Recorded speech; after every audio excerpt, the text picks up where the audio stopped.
Hey guys, Shadow here, and today we are going through the top 10 games of 2017. Now, these games are, in my opinion, what were the best games. I want you guys to leave a comment down below to let me know what your favorite games of 2017 were, and if you have any that were the same. Alright guys, so first off, we move into the number 10 slot with Story of Seasons Trio of Towns. Now, this game was a sequel to Story of Seasons. I quite enjoyed Story of Seasons. It was kind of cool getting back to a regular Harvest Moon game, and it was kind of cool on the competition side. And Trio of Towns just kind of made that better, building up 3 different towns, having competitions. And I love the cute little animals that came with Trio of Towns as well. It's quite refreshing to have more Harvest Moon, even though it has changed to Story of Seasons now. They did a good job of keeping what Harvest Moon was. So that was my number 10 game, and it's still a game that I play just to relax and wind down for bed. In the number 9 spot, we have Super Mario Odyssey.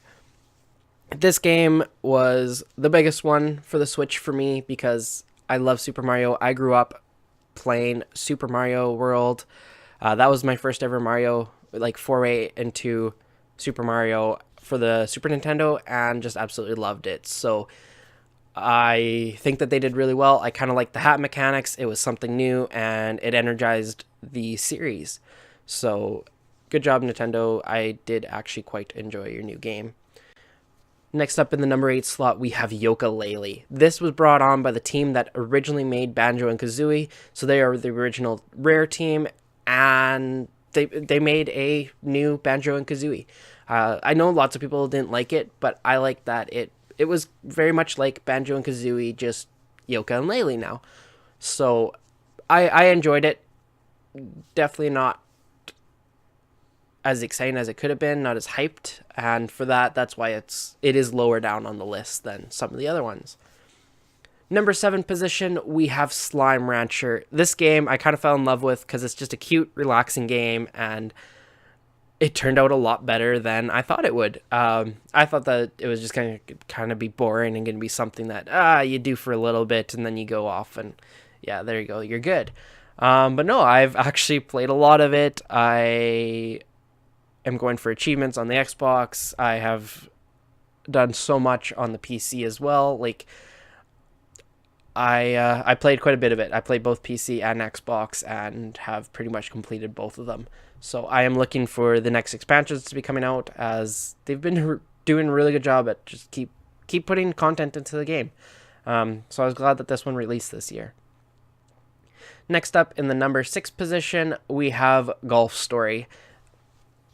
Golf and RPG, not usually two things that you put together, but this one did very, very well and did astounding, actually, in my opinion, for what it was. It's too bad that was a Switch exclusive, because I would have loved to get achievements on stuff like Xbox and all that, but oh well, can't be choosy. So I definitely think that they did a really good job, and it kept me entertained. I played through the whole thing 100% completed, and played through the whole thing all in.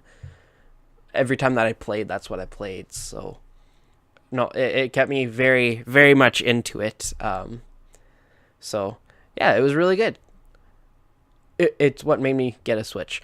Well, borrow a Switch. I didn't actually get one. I borrowed it. But anyways, we move into the number 5 position, which is Need for Speed Payback. Need for Speed Payback definitely has a lot of story, and it's very interesting. And from what I understood, the DLCs coming out for it are supposed to be from the opinion of the other characters in the game. More so for them. I don't know. I really want to see how they do the DLCs and everything, and I think it could be really good. But for me, it was just another Need for Speed. I played through it, and it felt like The Crew. It felt like what The Crew did many years ago, and I still had a ton of fun playing it, but I definitely think that they should have maybe done this before they did the Need for Speed 2015. They should have maybe looked at The Crew a little bit better and went, maybe that's what we need to do, and maybe this game would have been a little bit different. But yeah, definitely really fun. Still enjoyed it. Loved the cars that they had in it. Loved that they put a story mode back in Need for Speed. That was like a better story mode. It was more like I said, it was more like The Crew, and I love The Crew, so that's why it's so high up, even though it kind of copied The Crew. But for next up, we have number 4 is Assassin's Creed Origins. This made me revisit Assassin's Creed and actually finish, because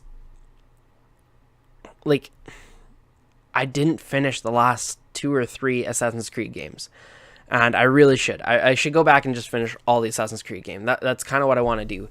But yeah, Origins just made it that much better and made me feel back into it. So yeah, I just quite enjoyed it, and I actually played through it. So that was probably the best part, is that I actually did play through Assassin's Creed Origins. So that was what was big for me. Next up in the number 3 spot, we have Mass Effect Andromeda. This game got a lot of hate, and a lot of people didn't like it, but I absolutely loved it. I love the exploring. There was so much more exploring than there was in the other games. That, like a fun exploring, I should say, because there's a lot of exploring in the other games, but it was fun. Like Mass Effect 1, I was started a playthrough, as you guys know, on my channel, and I kind of stopped it because there was so much to do and it took so long. And so yeah, I went, yeah, that's it for that. This is gonna take way too long, and I just can't do this anymore. But I'm still playing through them. I wouldn't mind doing a full playthrough of just story missions, kind of like my story playthroughs. I wouldn't mind doing that, but we'll see. I think there's too many games that I want to do, and I need to stick to just 1 or 2 games. But definitely, if I was to do a playthrough, I would go through Mass Effect Andromeda and just do a playthrough of that. Next up, we have, for number 2, we have Call of Duty World War II. I know in my last video I said, like, this probably is going to be my game of the year, but there was one that beat it out. And yeah, definitely Call of Duty World War II. I usually just kind of played like Call of Duties a little bit and play with friends and all that, because my internet sucks. But this time my internet's a little bit better now, and I could actually play online, and I actually quite enjoyed it. Definitely brought me back into the Call of Duty series. I actually wanted to play Call of Duty. So yeah, it was a good refresh to the series, and I was really happy with it, and still am. I am actually leveling up online and doing missions and all that. So quite enjoyable. And definitely will continue to be quite enjoyable, I think, for a while, until, yeah, just until Hackers, probably. That'll probably be when I stop and just play with friends. But anyways, for the number 1 game of the year, I forgot about this game until I started going through again and realizing that I played a lot of this game. And I actually uploaded videos of it. It's Tom Clancy's Ghost Recon Wildlands. Yeah, what can I say about it?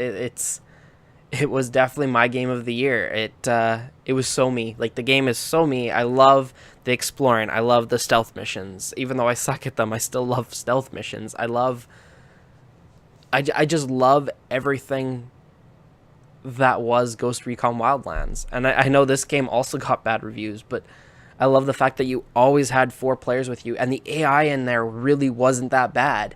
So yeah, I definitely quite enjoyed the game and loved playing through it. And as you guys know, I upload videos because I wish I could have uploaded more, but unfortunately school got in the way. So unfortunately, what can you do? But yeah, so there is my top 10 games of the year. And actually, I do have some honorable mentions that didn't quite make the list, but they were definitely fun to play, and I absolutely love them. First one is Legend of Zelda Breath of the Wild. Great game. Love the open world concept. I think that they did a fantastic job on it, and would love to see more. Super Lucky's Tale. Most people would say, why is this one on honorable mentions instead of Yooka-Laylee? Just because Yooka-Laylee was definitely more like Banjo and Kazooie was the difference. Still loved Super Lucky's Tale. Still played it and loved it, but just wasn't in my top 10. Spin Tires, or Mud Runner, a Spin Tires game, also makes it on there. Love Spin Tires when it came out. Too bad that it kind of stopped development and that they went to a new publisher. But the new publisher definitely did a better job, and it's really good. I love Mud Runner a lot more than I do the actual Spin Tires game. We also have Destiny 2. Not much of a... Like, it was really well done, but I'm not much of... just MMO, I guess. If I don't know what Destiny 2 exactly is. I think it's a FPS MMO. Just not my style of game. I don't, because Destiny 2 seems more like The Division, and I played The Division for a little bit and didn't really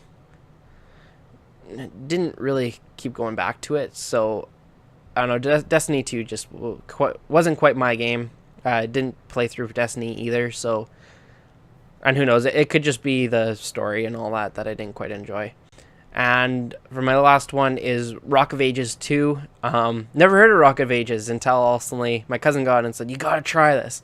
So I tried it and loved it. It's a fun little game. I think I might do a showcase on it, just to show it off, because it's quite a fun little game. So.